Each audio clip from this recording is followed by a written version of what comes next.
AK Singh और आज हम लाइब्रेरी की 7th क्लास देखेंगे, यानी क्लास नंबर 7 देखेंगे। 6 क्लास हमने देख लिए, यानी कि 6 क्लास में हमने बहुत सारी चीज़ें पढ़ ली है।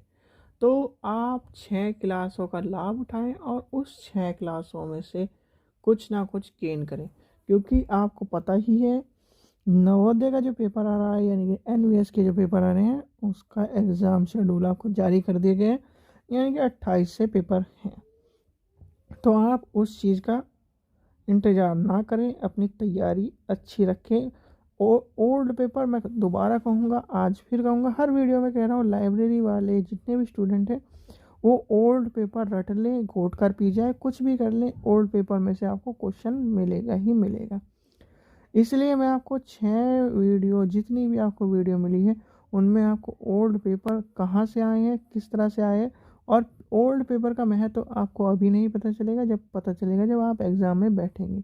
दूसरी बात, जितनी भी फुल फॉर्म है ओल्ड पेपरों में या कहीं भी मिलती है लाइब्रेरी से रिलेटेड, आप उसको नोट डाउन कर लें और याद कर लें।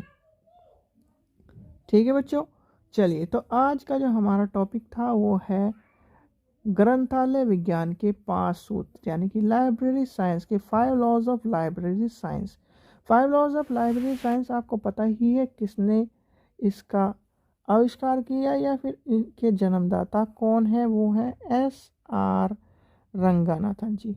ठीक है, अब एक क्वेश्चन ये आता है, बहुत बार पूछा गया है KVS में, NVS में, DSSB में, कि SR रंगनाथन जी का पूरा नाम क्या था। तो वो था श्यामल राममूर्ति रंगनाथन, यानी कि आपको डॉक्टर रंगनाथन जी का नाम भी पता होना चाहिए, यानी कि फुल नेम ऑफ रंगनाथन आपको देखने के लिए मिलेगा। उनका जन्म कब हुआ?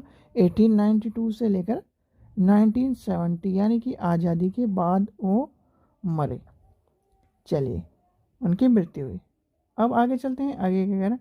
वो क्या थे? एक आविष्कारक थे, शिक्षक थे, दार्शनिक थे, गणितज्ञ थे और सार्वभौमिक ग्रंथालय थे। यानी कि उनको किस किस चीज़ की शिक्षक भी थे, वो दार्शनिक भी थे, गणितज्ञ थे। सबसे इम्पोर्टेंट पूछा जाता है कि वो किस चीज़ के प्रोफेसर थे? मैथ्स के प्रोफेसर थे, यानी मैथमेटिक्स के प्रोफेसर थे। और फिर आता है लाइब्रेरी के। उन्होंने ग्रंथालय व्यवसाय के लिए कई महत्वपूर्ण योगदान दिया, यानी कि उन्होंने, आपको पता ही है कि लाइब्रेरी साइंस के जो CC जो कॉलोन क्लासिफिकेशन है उन्हीं की रचना है। और तो आपको पता ही है कि रंगनाथन जी ने CC हमें दिया, यानी कॉलोन क्लासिफिकेशन दिया। तो इस चीज़ का उनको महत्व, यानी एक तरह से हम उनका आदर करेंगे। तो चलिए आगे चलते हैं। आगे क्या कह रहा है? ग्रंथालय विज्ञान के 5 सूत्र, यानी ग्रंथालय विज्ञान, library science of the 5 laws of library science क्या कहता है, यानी कि 5 लॉज ऑफ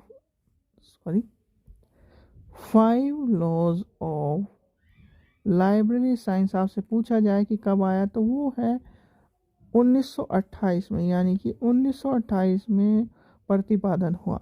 ठीक है, किसका कह रहा है? 5 लॉज ऑफ लाइब्रेरी साइंस का प्रतिपादन 1928 में किया गया। उसके प्रकाशन अपनी प्रसिद्ध पुस्तक 5 लॉज ऑफ लाइब्रेरी साइंस, ग्रंथालय विज्ञान के 5 सूत्र में 1931 में आए। देखिए, प्रतिपादन और ये 2 क्वेश्चन इंपॉर्टेंट है, यानी कि देखिए ये जो 2 क्वेश्चन है क्या इंपॉर्टेंट, एक है प्रतिपादन कब हुआ 1928 में, और कब आया, यानी सन पूछता है तो था प्रकाशन का 1931।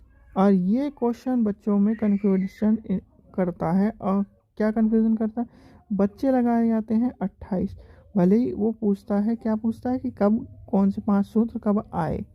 तो इस चीज़ का ध्यान रखें, छोटी छोटी चीज़ आपको इसलिए बताई जा रही है। भले ही वीडियो चाहे 2 पार्ट में आए चाहे 3 पार्ट में आए, उसकी टेंशन मत लीजिए। लंबी वीडियो मैं नहीं बनाऊंगा, क्योंकि लंबी वीडियो 2 घंटे 3 घंटे कोई नहीं देखना चाहता। बच्चों को चाहिए आराम, और आराम से ही हम सीख सकते हैं। क्यों आराम से सीख सकते हैं? 1 घंटे की वीडियो आप इनफ है आप चीज़ों को सीखने के लिए। चलिए आगे चलते हैं, आगे क्या कह रहा है।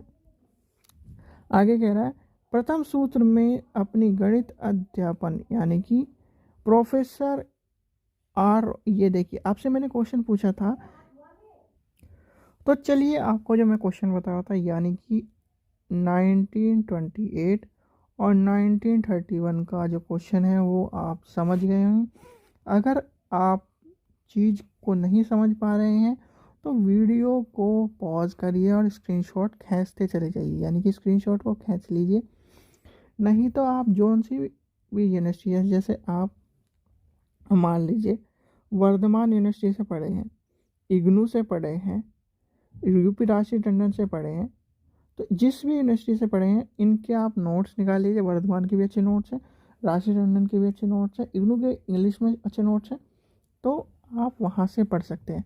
नहीं तो सबसे अच्छा तरीका मैं बताता हूँ, आप बिल्कुल आसान तरीके से पढ़ना चाहते हैं, जैसे ये है तो NIOS की बुक आती है 12th क्लास की, उसमें लाइब्रेरी साइंस है, तो वहाँ से उसकी बुक निकालिए और 5 लॉज ऑफ लाइब्रेरी साइंस बिल्कुल आसान तरीके से पढ़िए, अगर आप स्क्रीनशॉट नहीं खींचना चाहते हैं तो। नहीं तो स्क्रीनशॉट आप खींचिए।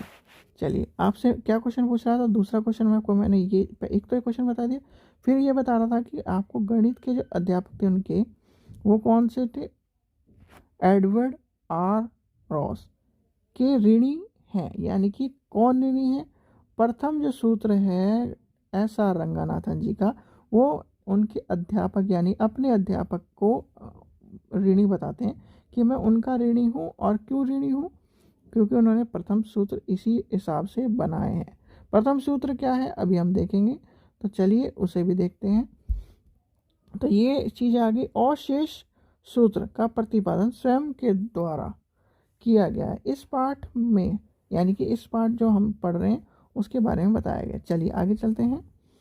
तो जो ग्रंथालय के 5 सूत्र हैं उसको देखेंगे। अब आती है बात, किस चीज़ की बात आती है, 5 सूत्रों की। ग्रंथालय विज्ञान के क्षेत्र में ग्रंथालय विज्ञान के 5 सूत्र प्रभावशाली अवधारणा है। तो वह मुख्यतः मौलिक और ग्रंथालय विज्ञान के मौलिक दर्शन की विवेचना करता है, यह तक कि आज भी यह सभी प्रकार के ग्रंथालयों के आदर्श सेवा और संगठन को दर्शाते करने का काम करता है। इन सूत्रों में वैज्ञानिक आधार पर सामान्य सिद्धांत में प्रभावित करने, देखिए इतनी लंबी चौड़ी बात नहीं लेके चलते हैं, हम सीधे सीधे बात को लेके चलते हैं। क्या है 5 लॉज, यानी लॉज जो हैं 5 लॉज ऑफ लाइब्रेरी साइंस, उनमें आपको ये बताया गया है कि आज भी, यानी कि 31 से मान लीजिए हम 1931 से और आज तक, आज है 2022, तो आज तक भी वो सूटेबल, यानी कि आज की लाइब्रेरी परिवेश के हिसाब से भी वो अकॉर्डिंग बैठ रही है, यानी कि सही बैठ रही है। तो इन सब चीज़ों को इसी चीज़ से बनाया गया है। अब आपको मैंने ऊपर तक यानी कि आपको बता दिए किस किस तरह के क्वेश्चन पूछे जाते हैं। अब आते हैं हमारे मेन मुद्दा, यानी कि 5 सूत्र कौन कौन से हैं। तो चलिए 5 सूत्र पढ़ते हैं। पहला सूत्र क्या कहता है रंगनाथन जी का, पुस्तकें उपयोग के लिए। सबसे इम्पोर्टेंट चीज़ आपको ये नॉर्मल, देखिए केवी में अगर मज़े में पूछेगा, पहली बात तो एक तो मज़े में ही क्वेश्चन पूछता है केवी और एनवीएस में और डेली बैलेंस में, एक तो घुमा फिरा के नहीं पूछता, बिल्कुल मजे में क्वेश्चन पूछता है, सीधे सीधे पूछेगा पहला सूत्र क्या है, दूसरा सूत्र क्या है, तीसरा सूत्र क्या है, चौथा सूत्र क्या है, पांचवा सूत्र क्या है, यानी कि 5 लॉज में पहला लॉज क्या है, दूसरा। तो पहला लॉ आपको बताना है पुस्तकालय में जो 5 लॉ में से पुस्तकें उपयोग के लिए, पहला लॉ क्या कहता है, पुस्तकें उपयोग के लिए हैं, सबकी पुस्तकें उपयोग के लिए।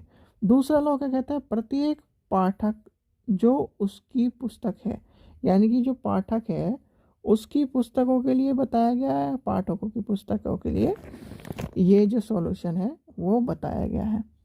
फिर आते हैं हम प्रत्येक पुस्तकों को उसका पाठक, यानी कि पहले में उपयोगी बना दिया, फिर प्रत्येक पाठक को उसकी पुस्तक मिल गई, फिर प्रत्येक पुस्तक को उसका पाठक, यानी कि हिस्ट्री की बुक अगर मान लीजिए इंग्लिश स्टूडेंट, लिटरेचर स्टूडेंट को दी जाएगी तो वो पढ़ेगा नहीं पढ़ेगा, तो बुक जिसके लिए बनी है वो उसके लिए ही होनी चाहिए, ये इसका कहने का उद्देश्य है, यानी कि तीसरे लॉ का कहने का उद्देश्य है। फिर आता है पाठक का समय बचाए, यानी कि जो पाठक है प्रत्येक पुस्तक उसके पाठक को मिल गई। फिर आ गई पाठक का समय बचाए। लाइब्रेरी ऐसी होनी चाहिए, इस तरह की लाइब्रेरी बनी होनी चाहिए कि प्रत्येक पाठक का वो समय बचाए। मान लीजिए आपने सेक्शन डिवाइड नहीं कर रखे, पहली बात तो कोई करता नहीं इस तरह का लाइब्रेरी में, सेक्शन डिवाइड नहीं करते कि आपको एजुकेशन की बुक सीधे सीधे हम ये लिख देते हैं कि एजुकेशन बुक इधर है, यानी कि इस रैक में है, हिस्ट्री की बुक इस रैक में है, लिटरेचर इस रैक में है, इंसाइक्लोपीडिया सारी इस रैक में है, बिब्लियोग्राफी इस रैक में। तो ये सारी हम एक तरह से अलमीरा या रैक मान लीजिए। तो इस तरह से हम डिफाइन कर देते हैं लाइब्रेरी में। जो लाइब्रेरी में काम कर चुका होगा उसे ये चीज़ें पता होंगी। फिर आता है ग्रंथालय, ये वर्धनशील तंत्र, यानी कि लाइब्रेरी ग्रंथ वर्धनशील तंत्र है, यानी कि जो पांचवा लॉ कहता है। तो ये जो 5 लॉ थे आप इसका स्क्रीनशॉट खींच लीजिए।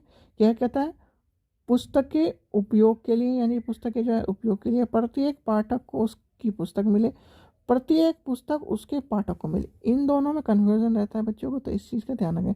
पहले वो प्रत्येक पाठक को उसकी पुस्तक बेच रहा है, मतलब सॉरी दे रहा है। फिर आता है प्रत्येक पुस्तक उसको उसका पाठक मिल जाए। पहले में स्टूडेंट को बुक देनी है, यानी स्टूडेंट को बुक चाहिए, और फिर बुक को स्टूडेंट चाहिए, ये कहना चाह रहा है, बुक को स्टूडेंट चाहिए। ये दोनों जो दूसरा और तीसरा लॉ है ये कह रहा है। चलिए अब आते हैं हम जो ग्रंथालय यानी कि 5 लॉज ऑफ लाइब्रेरी साइंस का जो पहला लॉ है उसके अंदर क्या है, उसके अंदर हम देखेंगे। देखिए वीडियो लंबी हो या छोटी हो, मैं आपको 2 लॉ के हिसाब से बताऊंगा। अगर कवर हो गई तो ज़्यादा भी बता दूंगा, क्योंकि मैं सोच रहा हूँ कि एक ही वीडियो में हम सारी चीज़ें कवर कर ले, पर वीडियो लंबी हो जाती है तो फिर उसका बेनिफिट नहीं होता, बच्चे परेशान हो जाते हैं। तो क्या कहता है, पुस्तक के उपयोग के लिए है। तो इसमें क्या कह रहा है, सीधे सीधे कह रहा है, ग्रंथालय विज्ञान में पहला सूत्र सरल और सरल सिद्धांत पर आधारित है। यानी कि पहले सूत्र में क्या कह रहा है, आसान है वो। क्यों आसान है, प्राचीन और मध्य युग में पुस्तकों का उपयोग सीमित होता था, यानी कि सीमित होता था, तो इसलिए उसका जो उपयोग है उसी हिसाब से ये पुस्तकें उपयोग के लिए बनाई गई है। यानी पहला सूत्र बनाया गया, क्या कह रहा है, पुस्तकें सीमित होती थी। इस संग्रह और संरक्षण पर अधिक बल था, ना कि उनके उपयोग पर, यानी कि संरक्षण पर अधिक बल था। संरक्षण की जगह हम बात कर रहे हैं उपयोग की। क्या कह रहा है पहला लॉ, उपयोग की बात करें तो पुस्तकालय यानी ग्रंथालय में पुस्तकों को सुरक्षित रखने की संस्था के रूप में जाना जाता था। तो इससे आपको एक क्वेश्चन और मिल गया कि जो लाइब्रेरी थी पुराने ज़माने में वो पढ़ने के लिए नहीं मानी जाती थी, वो स्टोर करने के लिए। जैसे कि आपको आज ही मिलेगा कि म्यूज़ियम में ये सामान रखा है, पुरातात्विक स्रोत या पुरानी पुरानी जो किताब है वो रखे, तो उस काम के लिए लाइब्रेरी यूज़ होती थी पहले भी। और भले ही कहने के लिए अलग चीज़ हो, आज भी जो बड़ी बड़ी लाइब्रेरी हैं यानी हिस्टोरिकल लाइब्रेरी हैं वो इसी काम के लिए यूज़ होती हैं। चलिए फिर आगे आता है, उत्तर औद्योगिक समाज के आने से आधुनिक ग्रंथालय अवधारणा स्पष्ट हुई। तो आपसे ये क्वेश्चन पूछा जा सकता है कि कब अवधारणा इंपॉर्टेंट हुई। तो इम्पॉर्टेंट इसमें सारी चीज़ें, इसलिए एक एक लाइन आपको समझाई जा रही है, तो इस चीज़ का ध्यान रखें। आज ग्रंथालय की सेवा संस्थान के रूप में जाना जाता है, यानी कि आज जो है ग्रंथालय सेवा संस्थान। आपसे पूछा जाए तो कब आया, तो उत्तर औद्योगिक समाज के दौरान, यानी कि ग्रंथालय की अवधारणा अस्तित्व में आई। ठीक है, जो आधुनिक यानी कि आज का जो लाइब्रेरी चल रही है। उपयोगकर्ता की, आगे देखते हैं, चलिए क्वेश्चन आगे क्या कह रहा है। फिर आता है, उपयोगकर्ता की सामाजिक सूची और आवश्यकता को प्रावधान करते हुए डॉक्टर रंगनाथन जी ने इस इनकार नहीं किया, पुस्तकों को संग्रह और संरक्षण करने का महत्व बताया। लेकिन उनके बलपूर्वक कहा गया कि गतिविधि और उद्देश्य पुस्तकों के उपयोग के प्रोत्साहन करना है। यानी कि उनका जो रंगनाथन जी का मोटिव था वो क्या था, पुस्तकों, सीधे सीधे उनका मोटिव ये था कि अगर हम लेके चलें तो उनका मोटिव था हर स्टूडेंट को बुक से वंचित ना रहना पड़े। देखिए आज के टाइम पे भी, आज हम मॉडर्न ज़माने में, तो बुकें मिलती हैं जो अच्छी बुक, जो पढ़ने वाली बुकें, यानी कि जो बुक बहुत सी होती है 5-5 10-10 हज़ार की, या फिर आप मान लीजिए आप हम अपने लाइब्रेरी की बात लेके चलें तो लाइब्रेरी में सीसी का जो एडिशन है या फिर डीडीसी के जितने भी एडिशन है, आप उसका पूरा पढ़ना शुरू कर देंगे तो वो 10-10 हज़ार 15-15 हज़ार का मिलेगा। तो इतना अफोर्ड आप नहीं कर सकते, तो फिर आप क्या करेंगे, लाइब्रेरी में जाएंगे और लाइब्रेरी में उसका या तो उसकी जेरोक्स करवाएंगे या फिर इम्पोर्टेंट चीज़ पढ़ के आ जाएंगे। तो इस तरह इसलिए ये चीज़ें मेन उद्देश्य था। फिर आता है पुस्तकालय उपयोग का महत्व देते हुए उन अपना ध्यान संबंधित विषय जैसे अवस्थित भवन, ग्रंथालय एवं कार्य समय, ग्रंथालय चयन, ग्रंथालय कर्मचारी आदि पर दिया। यानी कि एक तरह से लाइब्रेरी की जितनी भी चीज़ें उन्होंने बताई हैं, तो वही सब चीज़ें इसमें पहले सूत्र में है। अब चलिए पहला सूत्र क्या कहता है, यानी पहले सूत्र के क्या है, ग्रंथालय की अवस्थिति, यानी कि उसकी क्या किस तरह की अवस्थिति होनी चाहिए या स्थिति होनी चाहिए। तो इसमें क्या है, ग्रंथालय अवस्थित उपयोगकर्ता के मध्य होना चाहिए, यानी कि उसके मध्य होना चाहिए। अगर सार्वजनिक ग्रंथालय यानी सार्वजनिक लाइब्रेरी है तो वो शहर के केंद्र में होना चाहिए। सीधे सीधे ये बताया गया है। लाइब्रेरी कहाँ होनी चाहिए, लाइब्रेरी प्लेस बताया गया, तो लाइब्रेरी कहाँ होनी चाहिए, तो लाइब्रेरी होनी चाहिए उसके पाठक के अनुसार। मान लीजिए आप रह रहे हैं गांव में, ठीक है, और गांव में भी बिल्कुल जो गांव का आखिरी कोना है, वह जहाँ कोई आता ही नहीं, वहाँ आपने लाइब्रेरी खोल दी तो वो उसका लाभ नहीं उठा पाएंगे। इसलिए इन्होंने कहा है कि लाइब्रेरी को बिल्कुल केंद्र में खोलना चाहिए, यानी कि शहर के केंद्र में खोलना चाहिए या फिर किसी भी चीज़ के केंद्र में खोलना चाहिए। आगे क्या कह रहा है, यदि शैक्षणिक ग्रंथालय यानी कि एजुकेशन लाइब्रेरी है तो उसकी अवस्था सभी छात्रों की पहुंच के केंद्र में होनी चाहिए, यानी कि उसके पहुंच के केंद्र में होते इसी परिवेश को ध्यान में रखते हुए यानी कि उन्होंने कहा है कि शोरगुल और शांत वातावरण में रहते हुए ग्रंथालय संसाधनों का रुकावट पैदा नहीं। जैसे कि आपने देखा होगा कि क्या लिखा रहता है कि जो देखिए जो ये चीज़ थी मैं बता रहा था। देखिए आपको पता ही है कि लाइब्रेरी कहाँ बनाई जाती है, बिल्कुल ऐसी जगह बनाई जाती है जहाँ पर शोरगुल ना हो, यानी कि लाइब्रेरी को शांत माहौल में बनाया जाता है। और दूसरा ये, जब भी जैसे ही आप लाइब्रेरी में एंटर होंगे आपको बाहर एक चेतावनी लिख के मिल जाएगी, साइलेंस प्लीज़ का जो बोर्ड है वो मिल जाएगा। तो पहले सूत्र में क्या है कि लाइब्रेरी कहाँ होनी चाहिए। फिर आता है ग्रंथालय के कार्य समय, यानी कि लाइब्रेरी का समय उपयोगकर्ता के अनुसार ग्रंथालय का कार्य समय निर्धारित होना चाहिए। यानी कि इस सूत्र में यह निर्धारित किया गया है कि जहाँ तक भी संभव हो ग्रंथालय अधिक से अधिक समय खोला जाना चाहिए। ग्रंथालय खोलने का व बंद होने का समय इस प्रकार से होना चाहिए कि ग्रंथालय संसाधन का देखिए इतनी चीज़ें आपको समझने की जरूरत नहीं है। ग्रंथालय का मतलब लाइब्रेरी आपने, अब देखिए जो बच्चे एस्पिरेंट है यानी कि यूपीएससी या फिर जो एसएससी या फिर किसी भी चीज़ की तैयारी करते हैं, हम XYZ मान के चलते हैं, लाइब्रेरी की भी तैयारी कर रहे हैं बच्चे, तो लाइब्रेरी की जो अच्छा तैयारी करने वाला होगा वो 24 घंटे में से उस टाइम को चुनेगा जो बिल्कुल उसका शांत टाइम होगा। और शांत टाइम कब होता है, 12 बजे से लेकर आप तैयारी करिए 6 बजे तक, बिल्कुल एक्यूरेट तैयारी करिए, बिल्कुल ना शोरगुल होगा ना कुछ भी होगा। आप रात को इस तरह से तैयारी करेंगे तो आपको ज़्यादा चीज़ें याद भी रहेंगी।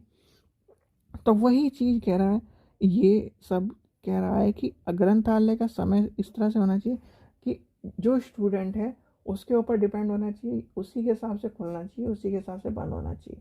संसाधन जो कमी महसूस ना हो, ये कह रहा है ये लॉ। यानी कि पहले लॉ में आपने क्या क्या चीज़ें पढ़ ली कि उसका जो स्थान है वो कहाँ होना चाहिए, फिर उसके उपयोग यानी कि उसका जो खुलने और बंद होने का समय है वो एक पाठक के अनुसार होना चाहिए। ठीक है, चलिए आगे चलते हैं। आगे क्या कह रहा है, ग्रंथालय फर्नीचर, यानी कि ग्रंथालय के जो फर्नीचर है वो उसकी बात की है। ग्रंथालय फर्नीचर अलमीरा कर्मचारी इतना, ये संग्रहालय कक्षा कार्ड ये सब चीज़ बताई गई है। यानी कि आपसे क्वेश्चन एक बार पूछा,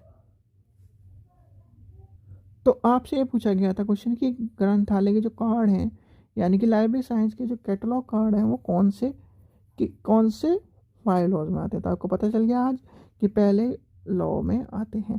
तो इस चीज़ का ध्यान रखें, जितनी भी लाइब्रेरी से चीज़ें हैं, फर्नीचर हो गया, कार्ड हो गया, सब कुछ चीज़ें आ गई वो पहले उसमें आएगी। जैसे पंखे,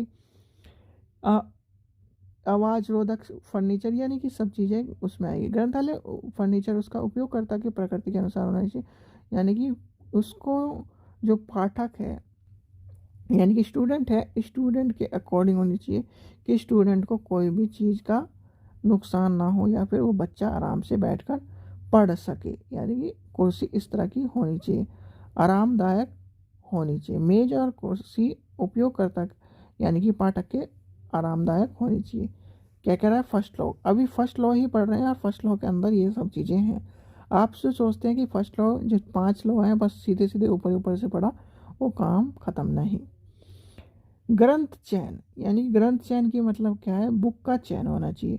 अब बुक का चयन किस तरह होना चाहिए, ग्रंथ चयन से वातावरण और संभवतः उपयोगकर्ताओं की आवश्यकता की पूर्ति होनी चाहिए, यानी कि चयन के साथ साथ पुस्तकें भौतिक दिखावटी और रख रखाव की सुविधा ध्यान से रखनी चाहिए। यानी कि आपने देखा होगा कि जो न्यूज़पेपर है वो डेली आता है, और न्यूज़पेपर कहाँ रखा रहता है, लाइब्रेरी के शुरुआत में।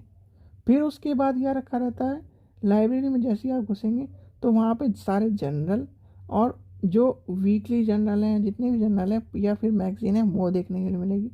फिर उसके बाद आपको जब लाइब्रेरी में एंटर होंगे तो वहाँ पर आप जैसे ही एंटर होंगे तो या फिर लेफ़्ट या राइट में आपको मिलेगा जितने भी बिब्लोग्राफीज़ हैं या फिर रेफरेंस बुक्स हैं, वो सारी मिलेंगी जो आप यूज़ या फिर आप एक तरह से इशू नहीं करा सकते।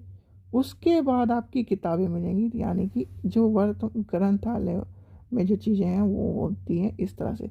फिर आती है बात जो चयन है, यानी कि बुक का जो चयन है वो इसलिए होता है, आपको आप मान लीजिए लाइब्रेरी में इस तरह की लाइब्रेरी में तैयारी कर रहे हैं कि वहाँ पे यूपीएससी की तैयारी कर रहे हैं, किसी भी XYZ एग्ज़ाम की तैयारी कर रहे हैं, तो आपको उस तरह की बुक मिलनी चाहिए, मैगज़ीन मिलनी चाहिए, न्यूज़पेपर मिलना चाहिए।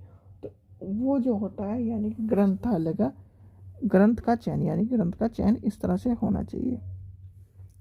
अगर मान लीजिए आप तैयारी कर रहे हैं, लाइब्रेरी की तैयारी कर रहे हैं, मान लीजिए हम लाइब्रेरी की तैयारी, और लाइब्रेरी के अकॉर्डिंग आपको चीज़ें मिली नहीं, तो फिर उस पुस्तकालय का या फिर पुस्तकालय का कोई भी रोल नहीं है। चलिए नेक्स्ट देखते हैं क्या है फर्स्ट लॉ में। 5वां पॉइंट हमारा ग्रंथालय के कर्मचारी गण यानी कर्मचारी गण की बात कर रहा है। यह सूत्र निश्चित करता है कि ज्ञान प्रसार और पुस्तकालय के अन्य सामग्री के अधिक उपयोग करता है कि ग्रंथालय उच्च शिक्षित और व्यवस्थित शिक्षा क्रमिक होना चाहिए, यानी कि क्रमिक होना चाहिए, क्रमिकगत के दत्ते होने चाहिए पाठ्य ग्रंथालय सामग्री, यानी सीधे सीधे इसकी चीज़ें लेके चलें तो उसका स्टाफ जो होना चाहिए वो एक तो एजुकेटेड होना चाहिए, उसको नॉलेज हो लाइब्रेरी की इस अकॉर्डिंग, जिससे कि वो पाठक का समय बचा सके। यानी कि हमें पाठक को पुस्तक भी देनी है, समय बचाना है उसका, और उसको एक अच्छा ज्ञान प्रदान करने की बात करिए। तो ये सब चीज़ें इसमें 5 वे पार्ट में आती है फर्स्ट लॉ के। चलिए अब आते हैं हम अपने दूसरे सूत्र पर, यानी कि 5 लॉज ऑफ लाइब्रेरी साइंस में सेकंड लॉ को देखते हैं।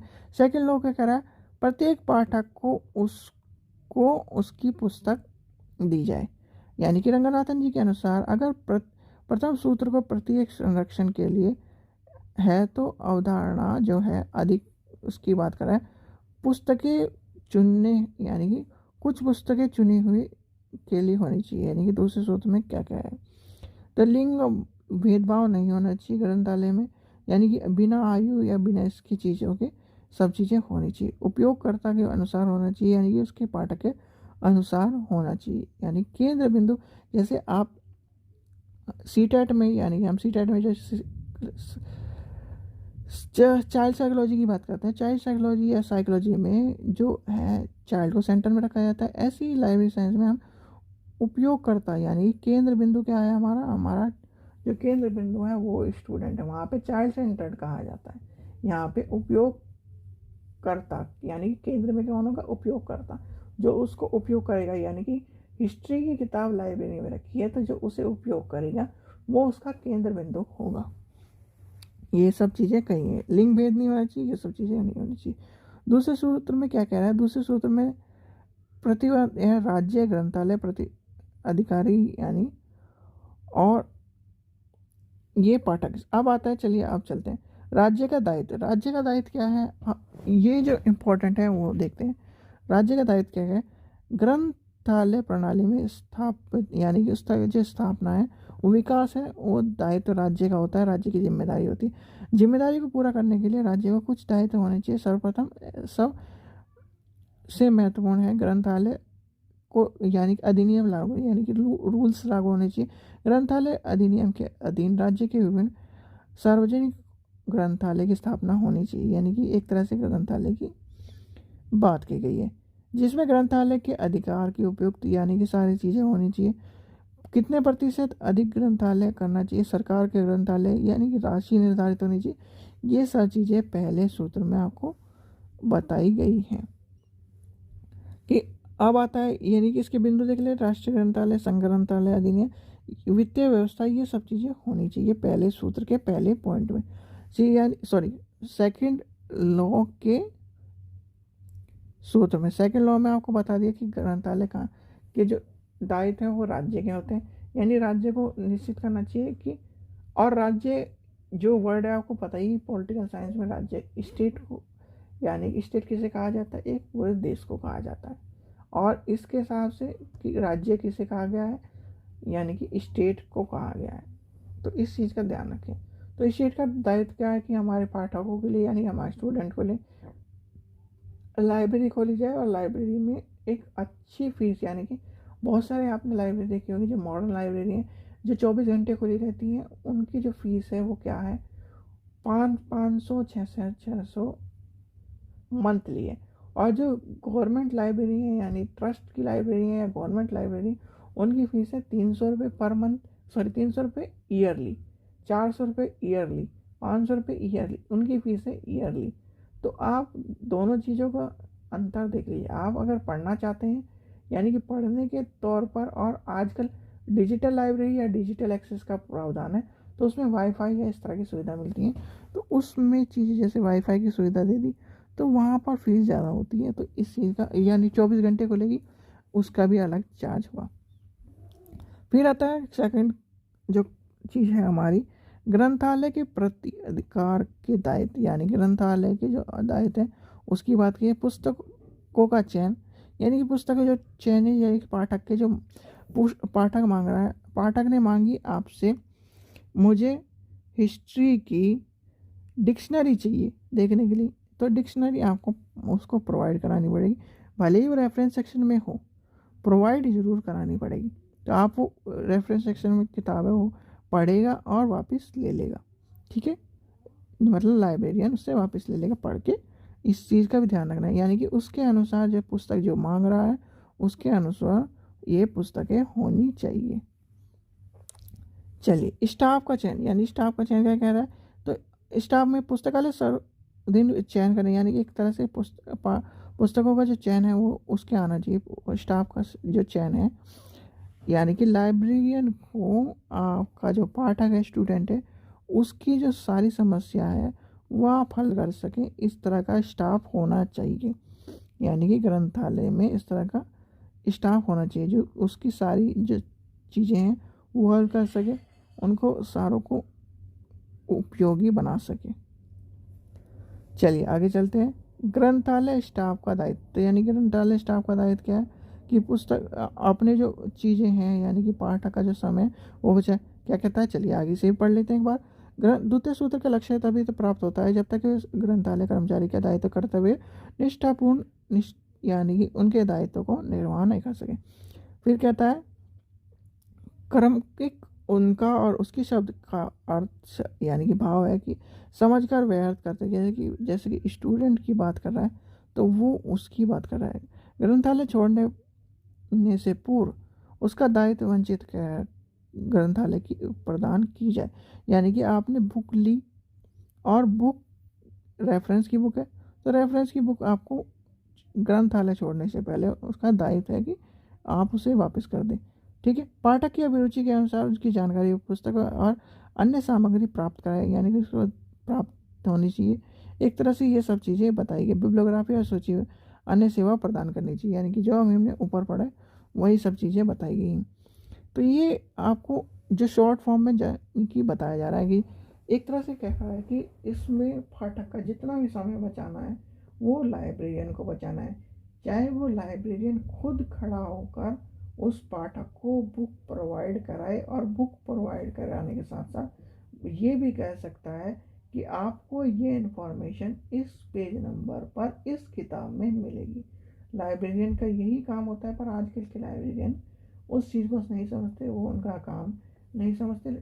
अगर 5 लॉज के हिसाब से चलें तो लाइब्रेरियन का काम है कि बच्चे ने मांगी XYZ किताब, मान लीजिए उन्होंने मांगी पॉलिटिकल की, मुझे कॉन्स्टिट्यूशन का ये वाला चाहिए, यानी कि मान लीजिए उसे लॉ में, मान लीजिए लॉ में IPC चाहिए, या फिर उसे कुछ और चाहिए, तो उसको IPC उससे पूछेगा कि आप किस इंफॉर्मेशन के लिए चाहिए, कि मुझे रेफरेंस देखना है कि IPC की जो ये धारा है XYZ कि उसका जो प्रावधान है वो क्या है। तो वो लाइब्रेरियन का कर्तव्य है कि उसको IPC की वो जो धारा है उस पेज नंबर पर खोल के ये चीज़ उसके अकॉर्डिंग दे दे।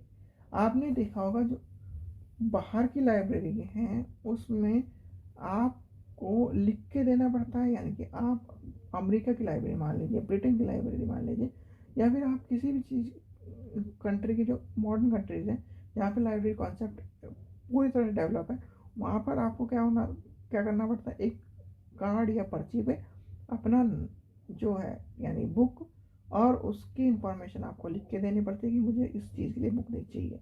तो वो जो चीज़ है आपको प्रोवाइड कराएगा लाइब्रेरियन, यानी कि बुक देगा, बुक का स्टैंड देगा, बुक मार्क के तौर पर आपको देगा, यानी कि बुक मार्क आपको पता है एक PTC होती है वो देगा, और वहाँ पर आपको बताएगा ये इस इंफॉर्मेशन इस पेज नंबर पर, यानी कि जो पेज नंबर है, जैसे कि मान लीजिए हिस्ट्री की बुक है, हिस्ट्री की बुक में आपने मान लीजिए हिस्ट्री की बुक में अकबर के बारे में पढ़ रहे हैं, यानी कि अकबर के बारे में पढ़ रहे हैं, तो अकबर की इन्फॉर्मेशन पेज नंबर 10 पर है, कोई सी बुक पर तो वो 10 पेज नंबर खोल कर देगा।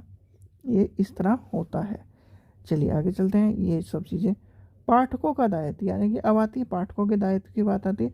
तो पाठकों के दायित्व क्या कह रहा है, निर्धारित कर ग्रंथालय के संसाधनों को, यानी कि सीधे सीधे ये कह रहा है कि जो पाठक है वो अपनी लाइब्रेरी को खुद सुरक्षित रखे, यानी कि सुरक्षित रखने की बात करेगी, सुरक्षित रखने की, उसको तोड़े फोड़े ना, लाइब्रेरी में पढ़े तो उसका उपयोग करे, यानी गलत उद्देश्य से पुस्तक को यानी पुस्तकालय को नुकसान ना पहुंचाए। कि बहुत सारे स्टूडेंट लाइब्रेरी में आके बैठ जाते हैं, ना उन्हें पढ़ना होता है ना कुछ करना होता है, बैठे रहते हैं बेंच पे पैर रख के, तो इस तरह की चीज़ें नहीं होनी चाहिए, ये सब चीज़ें मना की गई हैं। देखिए शॉर्ट फॉर्म में बताया जा रहा है, जितना शॉर्ट फॉर्म में हो, जितना आपको वीडियो जिससे जल्दी जल्दी ये चीज़ आप समझ सकें और एक ही वीडियो में कवर हो सके हमारा। तीसरा लॉ है, यानी कि प्रत्येक पुस्तकालय को उसके पाठक तक, यानी कि पाठक तक पहुंचाने की बात कही है। अब आता है तृतीय सूत्र में पाठक के द्वारा पुस्तकों के सर्वोत्तम उपयोग पर बल दिए, यानी उसकी उपयोगिता बल दिए, प्रत्येक पुस्तक को उसके उपयोगिता पाठक मिलना चाहिए। ये द्वितीय सूत्र के निकट है, यानी आपको मैंने बताया था पहले में बुक टू स्टूडेंट, फिर स्टूडेंट टू बुक, इस तरह की जो कॉन्सेप्ट है, यानी कि प्रत्येक पुस्तक को उसका पाठक मिले, यानी जो पाठक है स्टूडेंट को प्रत्येक पुस्तक को, यानी कि सॉरी उल्टा कर दिया हमने, ये कह रहा है प्रत्येक पुस्तक को उसका पाठक मिले, यानी कि बुक को स्टूडेंट मिले और स्टूडेंट को बुक मिले, यानी कि स्टूडेंट को बुक मिले। सेकंड लॉ और थर्ड लॉ में ये बात कही गई है, ठीक है, इस चीज़ का ध्यान रखें। तो ये बात कही गई, यानी कि उसके जो पाठक है उसका जो प्रत्येक पाठक है उसका जो समय है वो बहुत कीमती है, समय पर ही सारी चीज़ें। आपने समय समझ लिया लाइब्रेरी का, यानी कि समय समझ लिया तो आपको पांचों लॉ समझ में आ जाएंगे, उसी से रिलेटेड है। समय बचाना है बच्चे का, किसी भी तरह बचा दो, ठीक है, यानी कि लाइब्रेरी में जो आ रहा है उसका समय बचाना है, और समय को ध्यान में रखकर अगर आप चलेंगे तो आपके सारे के पाँचों लॉ आपको समझ में आ जाएंगे। चलिए आगे चलते हैं। आगे क्या कर रहा है, प्रत्येक पुस्तक को उसके उपयोग का पाठक को मिलनी चाहिए। यह द्वितीय सूत्र के निकट है और केंद्र पुस्तक पर होता है। इसमें संकेत मिलता है कि प्रत्येक पुस्तक यह उसके पाठक को उपयोग करने के अनुसार होनी चाहिए। यानी कि अलमीरा जितनी सूत्र मुक्त प्रणाली, वर्गीकरण प्रणाली, व्यवस्था, सारी चीज़ें पाठक के अकॉर्डिंग होनी चाहिए। यानी कि प्रत्येक पुस्तक पाठक को मिल जाए, इस तरह की होनी चाहिए। आपने देखा होगा कि लाइब्रेरी में अलमीरा होती हैं और अलमीरा के ऊपर लिखा होता है कि ये इस तरह की बुक है, यानी कि हिस्ट्री की बुक है, ये एजुकेशन की बुक है, इधर पॉलिटिकल की बुक है। तो इस तरह लिखने का उद्देश्य ये है कि पाठक का को समय बचे और पाठक को पुस्तक मिल जाए। चलिए इसमें क्या कह रहा है, पॉइंट नंबर 1 कह रहा है मुक्त प्रवेश, यानी कि पुस्तकालय में मुक्त प्रवेश होना चाहिए। मुक्त अधिगम प्रणाली में पाठकों को अपनी पुस्तक या अन्य सामग्री निर्धारित या स्वयं चयन करने की बात करी है। यानी कि ये कह रहा है कि आपको फ्रीडम देनी है स्टूडेंट को। आपने देखा होगा बहुत सारी जगह पर आज भी ये प्रणाली चलती है कि आप लिख के दीजिए, मतलब लिख के दे दीजिए लाइब्रेरियन को कि मुझे ये बुक चाहिए और ये बुक चाहिए, फिर वो निकाल के लाता है और या फिर टाइम आपको उतना बेकार होता है। तो वो चीज़ नहीं कही, इसने कहा है कि आप मेंबरशिप लीजिए या कुछ भी लीजिए, मेंबरशिप तो होती है लाइब्रेरी क्योंकि उसका आय का स्रोत है, तो मेंबरशिप लीजिए। यानी कि हमने लाइब्रेरी की मेंबरशिप ले ली और मेंबरशिप लेने के बाद आप लाइब्रेरी का एक्सेस पूरा मिल जाता है। और लाइब्रेरी के एक्सेस में आप क्या करेंगे, लाइब्रेरी का कार्ड दिखाइए और लाइब्रेरी में जाइए, अपनी अनुसार बुक चुनिए और बुक चुन के अपनी लाइब्रेरी जहाँ पर आप पढ़ सकते, मतलब लाइब्रेरी में जहाँ रीडिंग रूम होता है वहाँ पर जाकर पढ़िए यहाँ बैठ कर। तो ये इसका उद्देश्य है, यानी कि मुक्त प्रवेश, यानी कि खुला प्रवेश आपको मिल जाए। अब आता है सेल्फ की व्यवस्था, यानी कि सेल्फ निर्धारण की व्यवस्था। कहता है ये सूत्र इस बात पर बल देता है कि निर्धारण का पुस्तकालय व्यवस्था पुस्तकालय की विषय वस्तु के अनुसार वर्गीकरण अनुक्रम में होने चाहिए। वह स्थापित निकट विषय के संबंधित पुस्तक के एक साथ में होनी चाहिए। अच्छी प्रकार के मार्गदर्शन बाधा, यानी कि इस तरह से पुस्तक होनी चाहिए कि जो उसके लाइब्रेरी के चिन्हित अंकित करने की बात कहे। नेक्स्ट देखते हैं आसानी से अधिगम। देखिए ये जो 5 लॉज हैं, यानी कि 5 लॉज आपको देखने के लिए मिले, इसके अंदर की जो चीज़ें हैं वो आपके लिए इम्पोर्टेंट है। बच्चे सोचते हैं कि 5 लॉ हम पढ़ लेंगे, 1 मिनट में पढ़ लेंगे, तो 1 मिनट में नहीं पढ़ा जा सकता। 5 लॉ के अंदर जो चीज़ें हैं वो दिक्कत देती हैं। जैसे ये आसानी से अधिगम, अब आपसे पूछ लिया जाए कि रंगनाथन जी के 5 लॉ में से आसानी से अधिगम किस लॉ में बताया गया, आप परेशान हो जाएंगे। तो ये सब चीज़ें आपको पता होनी चाहिए, ठीक है। हम जो सेल्फ वाली बात करते हैं ये पढ़ लिया था हमने कि बाद अगर वो बादीनीय क्षेत्र में है या अच्छे मार्गदर्शन है या लेबल चिन्ह है, ये सब सारी चीज़ सामग्री सम होनी चाहिए पुस्तक या पाठक के, जो देखने में सुविधा हो। यानी कि आपने देखा होगा कि बुक है, बुक पर आपकी इंफॉर्मेशन सारी अकॉर्डिंग होनी चाहिए, और जो कार्ड, अगर वो कार्ड से भी ढूंढे तो उसको पता होना चाहिए।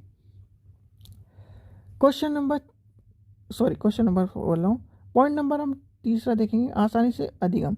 आसानी से अधिगम का एक महत्वपूर्ण घटक ये है कि माध्यम से प्रत्येक पाठक को उसके तक पहुंचा जा सके। यानी कि बुक जो है XYZ बुक लेके मान के चलते हैं, XYZ अपने स्टूडेंट तक, यानी स्टूडेंट उस तक पहुंच जाए और उसको उसका ज्ञान प्राप्त कर ले। ये सब चीज़ें बताई गई हैं, ठीक है।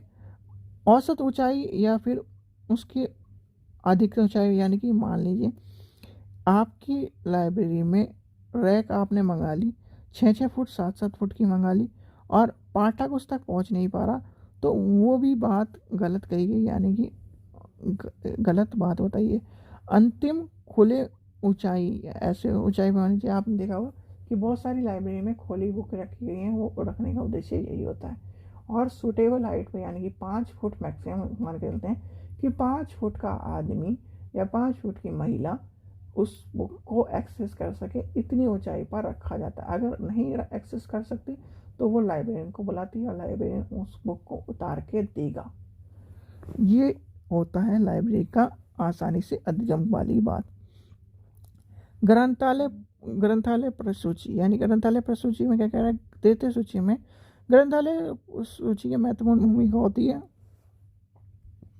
यानी इसका सहायता है कि प्रत्येक पाठक पुस्तकों को उसका पाठक प्राप्त हो जाए। उस विषय के विशेष कर दिशा निर्देश या श्रृंखलाओं की बात कही गई है।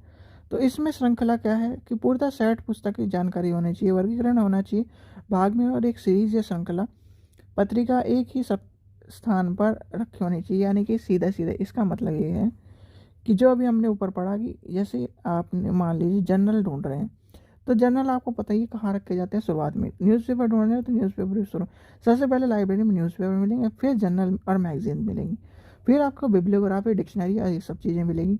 लेफ्ट और जैसी लाइब्रेरी में घुसेंगे लेफ्ट या राइट सेक्शन में लाइब्रेरियन के पास मिलेंगी सारी चीज़ें। फिर आता है आगे किताब, जैसी अगर हिस्ट्री की किताब चाहिए तो बच्चे को हिस्ट्री की किताब का सुनिश्चित या एक तरह से लेबल्ड होना चाहिए सब चीज़ें, शीर्षक या सीरीज़ में ये सारी चीज़ें। ये नहीं कि आप 10 किताब की सीरीज़ है और एक बुक पहली रैक में रखी, दूसरी बुक दूसरे रैक में रखी, ये भी नहीं होना चाहिए। इसका ये कहना है। प्रसार, प्रसार क्या नेक्स्ट पॉइंट है जो प्रसार, उसमें क्या कह रहा है, वार्षिक रिपोर्ट, ग्रंथालय की बुलेटिन, पत्रिकाएं, ये सब चीज़ें उसके अनुसार यानी कि शक्तिशाली माध्यम है और पुस्तकालय में प्रत्येक आकर्षण का केंद्र है। यानी कि आपको पता ही है न्यूज़पेपर जो होता है, न्यूज़पेपर हम डेली पढ़ते हैं, यानी न्यूज़पेपर डेली पढ़ते हैं। जो जर्नल्स हैं वो वीकली या इस तरह से या फिर क्वार्टरली या थर्ड या जिस तरह से भी आते हैं वो होते हैं। पत्रिकाएं हैं वो इम्पोर्टेंट है, बच्चे पत्रिकाएं भी पढ़ते हैं। जैसे पत्रिका किसी एजुकेशन की है, लाइब्रेरी की हमारी पत्रिका आती है, ILA आपको पता ही है पत्रिका निकालता है, तो वो आपसे, हाँ एक चीज़ और इम्पोर्टेंट क्वेश्चन, ILA की जो पत्रिका निकलती है वो कब निकलती है, आपको ये बताना है। यानी कि जो ILA का जो जनरल टाइप जो बुक होती है वो कब निकलती है, ये कमेंट सेक्शन में मुझे बताएं। मोस्ट इम्पॉर्टेंट क्वेश्चन है, इम्पोर्टेंट क्या, मोस्ट इम्पोर्टेंट क्वेश्चन है, ठीक है। जिसने लाइब्रेरी ILA का कार्ड ले रखा होगा उसे ये पता होगा। तो नेक्स्ट देखते हैं पुस्तकों का प्रदर्शन, यानी कि पुस्तकों का प्रदर्शन, यानी ग्रंथालय में नवीन पुस्तक यानी कि प्रत्येक पाठक को उसका मौका मिले। यानी कि मान लीजिए आपकी लाइब्रेरी में एक नई बुक आई और नई बुक आप कहते हैं कि ये आपको पढ़ने की सुविधा नहीं है, आप इसे नहीं पढ़ सकते, तो वो फिर उस बुक को मंगाया ही क्यों गया है लाइब्रेरी में। यानी कि अगर आप रेफरेंस सेक्शन में डालते हैं, यानी कि रेफरेंस सेक्शन में डालते हैं तो आपको एक्सेस मिलना चाहिए बुक को पढ़ने का लाइब्रेरी में ही, ठीक है।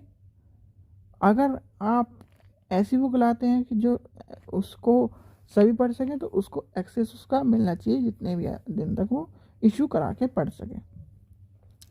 चलिए आगे चलते हैं। अब आता है समय बचाने वाली बात।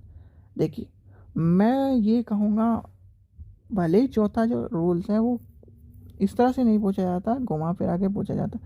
पांचवा रूल आपको मैं बाद में बताऊंगा। चौथे रूल में है समय बचाने वाली बात, और समय बचाने वाला जो ये चौथा रूल है, अगर आपने इसे समझ लिया, सीधी सीधी बात है, सारे जो 5 लॉ हैं, पांचों के पांचों लॉ समय बचाने के ऊपर है, पाठक का यानी स्टूडेंट का समय बचाने के ऊपर है। तो समय बचाने का जहाँ भी कॉन्सेप्ट आए वहाँ पर 5 लॉ शुरू हो जाते हैं। चलिए तो इसमें क्या कह रहा है, इस सूत्र में अपेक्षित यह कहा है कि पाठक द्वारा मांग ली जाने वाली पुस्तक ग्रंथालय जिसके पूर्णतः बीच अधिक समय ना लगाए। यानी कि लाइब्रेरियन का काम है कि पाठक ने मांगी XYZ बुक और XYZ बुक को वो अवेलेबल मिनटों में प्रोवाइड करे।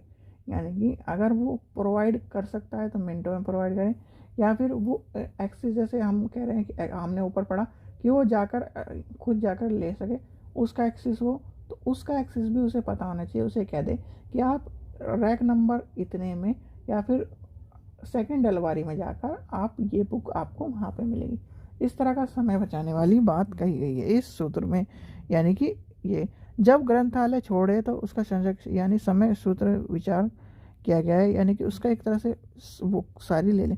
बेहतरीन सेवा प्रदान करने के लिए ग्रंथालय संचालन के अधिनियम यानी प्रौद्योगिकी का उपयोग करें, पाठक को सारी चीज़ें इसमें आ जाएगी, रूल्स वूल्स सब इसमें आ जाएंगे ज़्यादातर चीज़ें को लेकर। अब आता है इसमें क्या पॉइंट्स हैं, यानी कि क्या क्या चीज़ें आती हैं। चौथे में लॉ में वर्गीकृत व्यवस्था, यानी कि वर्गीकृत, आपको पता ही है कि वर्गीकृत व्यवस्था होनी चाहिए। लाइब्रेरियंस हैं, जब आप पढ़ते हैं तो वर्गीकृत व्यवस्था को भी ध्यान में रख के पढ़ते हैं, तो इस चीज़ का ध्यान रखें। निधि कक्षा में पुस्तकों का वर्गीकरण व्यवस्था करके पाठकों का समय बचाया जा सकता है। इस व्यवस्था एक विषय के संबंधित सभी पुस्तकों को एक स्थान पर व्यवस्थित करना चाहिए। सूची पट्टी यानी एक तरह से लगानी होनी चाहिए, यानी कि सूची का वर्गीकरण होना चाहिए, व्यवस्था होनी चाहिए। इस पुस्तकों को चयन का प्रत्येक सहायता या उसके चौथे नियम में बताया गया है। सूची की प्रशिष्ट यानी कि जटिल पुस्तकों के मामले में पाठकों को वास्तविक समय को बचाने के लिए वर्गीकरण व्यवस्था प्रत्येक इसमें जटिल पुस्तकों को परत से विषय या विषयगत चीज़ें, मिश्रित पुस्तकों को विधि पक्ष को पाठक को जानकारी, यानी कि सीधे सीधे इसमें ये कहा गया है कि जो अभी हम ऊपर पढ़े थे, आपको बताना है कि आप सेकंड अलमारी में जाइए, सेकंड अलमारी में आपको एक किताब मिल जाएगी, फर्स्ट अलमारी में आपको किताब मिल जाएगी, ये आपको बताना है लाइब्रेरियन के तौर पर। ये चीज़ें बताई गई हैं, ठीक है। भाग चौथे सूत्र का भाग 2 अनुक्रम, यह इस चीज़ के बारे में बताया गया। शीर्षक, लेखक का शीर्षक क्या है, इसकी उपयोग करता है, उसको किस नाम से बुलाया जा रहा है, आपको पता होगा सूडोनिम नेम, यानी कि लाइब्रेरी साइंस में सूडोनिम नेम का क्वेश्चन पूछा जाता है, और खासकर केवीएस और एनवीएस में तो पूछा जाता है। जैसे आपसे पूछा जाता है कि धनपत राय जो था वो कौन था, तो धनपत राय आपको पता होना चाहिए किसका नाम था। कमेंट सेक्शन में बताइए मुझे कि धनपत राय किसका नाम था। सूडोनिम नेम के नाम से भी आपको पता होना चाहिए। जब लाइब्रेरियन कार्ड बनाता है, यानी कि लाइब्रेरी के जो कार्ड होते हैं वो बनाता है, तो उसमें सूडोनिम नेम का भी इम्पोर्टेंट होता है। और एक होता है लाइब्रेरी कार्ड जो होता है, उसकी जो हाइट और विड्थ है आपको कराया हुआ है, तो उसका भी बताइए। मुक्त प्रवेश क्या आपको पता ही है कि मुक्त प्रवेश होना चाहिए, कि मुक्त प्रवेश से जिससे वो आपको पाठक का समय बचे। संदर्भ सेवा, यानी संदर्भ सेवा क्या है, सूत्र में संदर्भ करने के ग्रंथालय कर्मचारियों को अपने पाठकों को व्यक्तिगत रूप से सहायता प्रदान करनी चाहिए, और सहायता प्रदान किस तरह से करनी चाहिए कि वो साथ साथ संग्रह इच्छा आवश्यकता पाठक का समय बचे। इस तरह से समय को, यानी कि चीज़ों को बचाया गया करने की बात कही गई है। चलिए आगे देखते हैं। आगे कह रहे हैं पुस्तकों को आदान प्रदान की करने की विधि, यानी कि पुस्तकों का आदान प्रदान करने की कुशल यानी एक तरह से कुशल प्रणाली होनी चाहिए। चयन करने के पाठकों के बीच में दिशा और एक और कदम होना चाहिए। इसके साथ से कि वो पुस्तकों आदान प्रदान अच्छी तरह से प्रयोग में लाई जाने वाली प्रणाली निम्न होनी चाहिए। देखिए निम्न क्या है, अब हम उसे भी देख लेते हैं।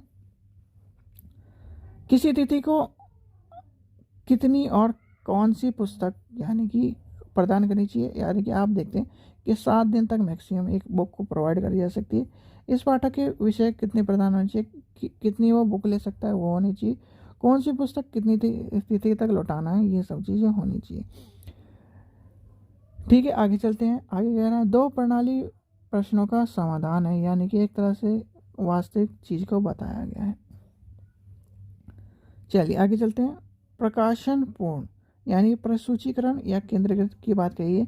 कर्मचारी की बात कही है। कर्मचारी समय बचाने के लिए डॉक्टर रंगनाथन जी के केंद्रीकृत प्रकाशन पूर्व सूचना वर्गीकरण का वकालत करते हैं। इस सूत्र में अंतर्राष्ट्रीय सहयोग, यानी कि अंतर्राष्ट्रीय जो सहयोग की बात करते हैं। करने के ग्रंथालय के समय सूची के कोड की एक तरह से बात करें, आपको पता ही होगा जो लाइब्रेरी कोड होते हैं, इसके में अंतर्राष्ट्रीय स्तर में केंद्र का लेखा कार्य या समर्थन करे, जिसमें समय धन और मानव संसाधन की बचत हो।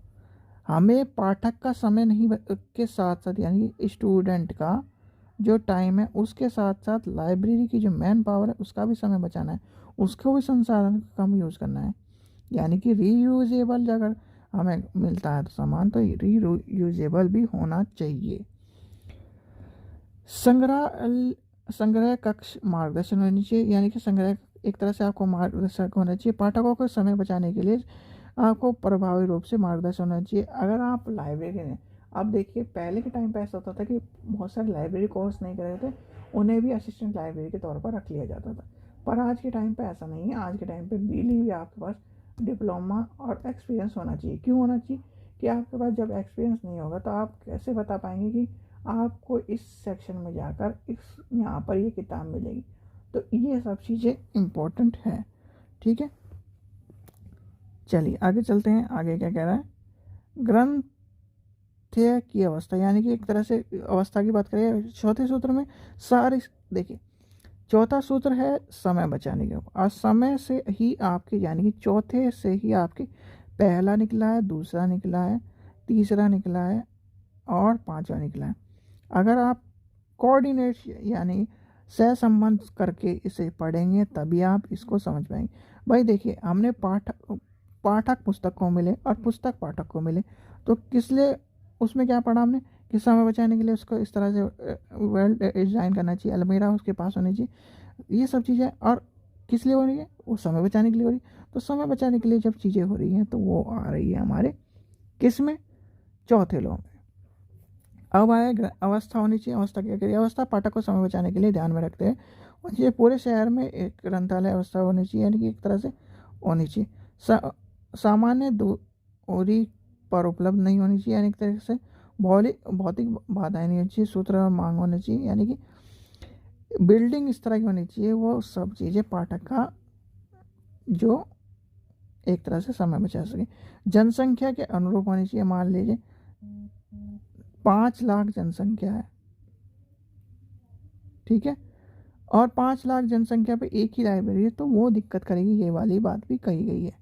ठीक है, छोटे ग्रंथालय वितरित स्थान के रूप में कार्य कर सके, इस तरह ये सभी ग्रंथालय के लिए ये सब चीज़ें बताई गई, यानी कि मुक्त प्रणाली होनी चाहिए आपको। ये तो हम ऊपर से पढ़ते हुए आ रहे हैं, मुक्त प्रणाली और ये सब चीज़। देखिए समय इम्पोर्टेंट है, समय अगर आपने समझ लिया लाइब्रेरी के तौर पर तो आप सारी चीज़ें समझ पाएंगे। अब आता है पाँचवा लॉ, हमारा आखिरी लॉ। तो पाँचवा लॉ क्या कहता है, ग्रंथालय एक वर्धनशील तंत्र है, यानी कि वर्धनशील तंत्र की बात कही गई। ग्रंथालय आपको पता ही है कि भाई वर्धनशील तंत्र तो है ही। दुनिया की अगर उसमें सारी किताबें, मान लीजिए अगर एक लाइब्रेरी, छोटी लाइब्रेरी भी लेके चले हम, छोटी लाइब्रेरी में भी मान लीजिए 10,000 किताब है, तो 10,000 तरह की इंफॉर्मेशन है, तो वर्धनशील तंत्र तो हो गई है, वो संस्थान तो हो गई वो। तो इस चलिए आगे चलते हैं, इस सूत्र में बढ़ते हैं। इस सूत्र में ऐसा क्या बात है कि ग्रंथालय यानी ग्रंथालय एक वर्धनशील तंत्र है, ये दैनिक सेवा और वर्धनशील तंत्र है ग्रंथालय। देखिए अब पूरी चीज़ पढ़ने की जरूरत नहीं है आपको, मैं बताता हूँ इसमें क्या कह रहा है। जीवन प्रणाली के तंत्र में ये चीज़ें नई सामग्री पुरानी सामग्री निकाल सकता है, ये सब चीज़ें बताई गई हैं इसमें। योजना है संगठन की वृद्धि, पाठक को वृद्धि, कर्मचारियों की वृद्धि, यानी कि गुंजाइश होनी चाहिए। ये चीज़ें जो इम्पोर्टेंट चीज़ें वो होनी चाहिए। ग्रंथालय भवन की योजना एवं निर्माण इस प्रकार होना चाहिए कि उसका जो पाठक का समय और वो पाठक उस तक पहुंच सके, इस तरह का। ठीक है, रंगनाथन जी के अनुसार जीवन तंत्र में विकास की वृद्धि 2 प्रकार से होती है, शैशव विकास और प्रौढ़ विकास, यानी कि अवस्था की बात करें। उन ग्रंथालय संग्रह में भंडार है तुलना के शेष वह विकास में ग्रंथालय की सेवा तुलना प्रौढ़ अवस्था से की गई है। तो क्या कहा गया है, ग्रंथालय संग्रह के भंडार का आकार वजन की वृद्धि यानी इस तरह से होनी चाहिए। ठीक है, सीधी सीधी बात यह है कि जो पाठक है उसके अकॉर्डिंग होनी चाहिए सारी चीज़ें। आपने अगर स्टूडेंट को केंद्र में रखा, यानी कि स्टूडेंट मान लीजिए, उपयोगकर्ता मान लीजिए, या फिर उसमें आने वाला कोई भी व्यक्ति मान लीजिए, अगर उसके अकॉर्डिंग आपने चीज़ों को व्यवस्थित कर लिया और समय का व्यवस्थित कर लिया तो आपने 5 लॉ समझ लिए। और मैं फिर दोबारा कहूँगा इसके स्क्रीनशॉट खींच लीजिए, नहीं तो आप जो भी चीज़ें हैं वो या तो वर्धमान या फिर NIS या फिर इग्नू से उठाकर पढ़ लीजिए। आकार में वृद्धि, जैसे कि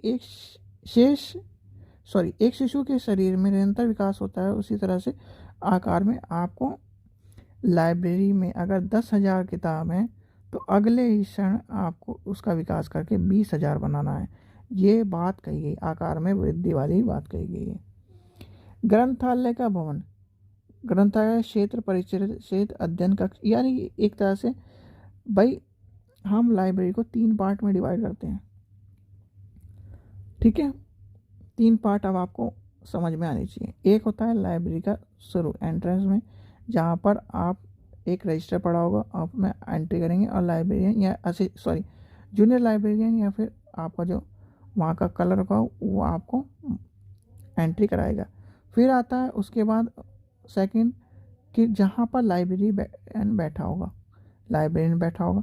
फिर आता है रीडिंग रूम, यानी कि लाइब्रेरियन बैठा होगा और उसके पास सारी किताब होंगी, यानी कि एक तरह से पूरी चारों तरफ अलमीरा होंगी, वहाँ पर लाइब्रेरियन बैठा होगा बीच में। ये सब चीज़ें 3 पार्ट में डिवाइड करी गई हैं।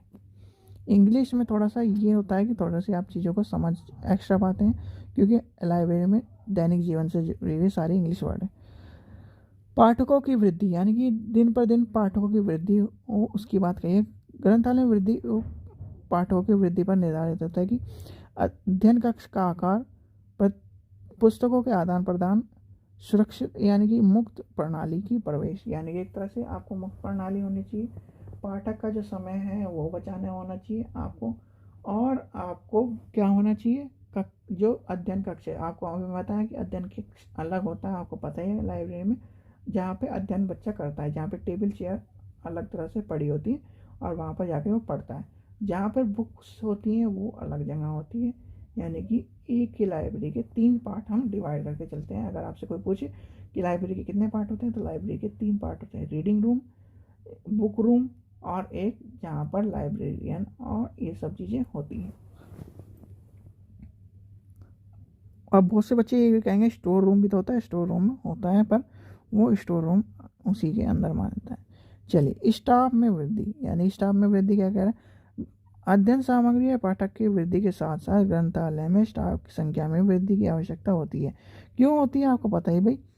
मान लीजिए एक लाइब्रेरी है और उसमें 500 बच्चे पढ़ते हैं, यानी 500 बच्चे पढ़ते हैं और उन पर 10 लाइब्रेरी यानी 10 लाइब्रेरी मेंबर हैं, या 1-2 लाइब्रेरी हैं और 8 उसके मेंबर हैं, तो क्या वो उस चीज़ को अच्छी तरह से चला पाएंगे? नहीं चला पाएंगे, क्योंकि उसमें लाइब्रेरी में बहुत सारे काम होते हैं, जैसे जिलद चढ़ाना, न्यूज़पेपर पे एंड स्टाम्प मारनी, नंबर डालने, बहुत सारी चीज़ें। जैसे आगे पढ़ते हैं हम, ये देखिए ये लिखा हुआ भी है, ग्रंथालय विकास की वृद्धि के पुस्तकालय का चयन, सूची वर्गीकरण, जिलद विभाग, पुस्तक पत्रिका विभाग, यानी कि ये सारी चीज़ें आती हैं। एक तरह से न्यूज़पेपर का अलग विभाग है, जिलद का अलग विभाग है। ये सब चीज़ें आपको फाइलों में या स्टाफिंग में पढ़नी पड़ेगी। और स्टाफिंग में आपको पता ही है पोस्ट कोड इम्पोर्टेंट चीज़ का आंसर है, पोस्ट कोड जो है स्टाफिंग के तौर पर। प्लानिंग और यानी कि आपको पता होना चाहिए। चलिए, आपको पढ़ाया भी था।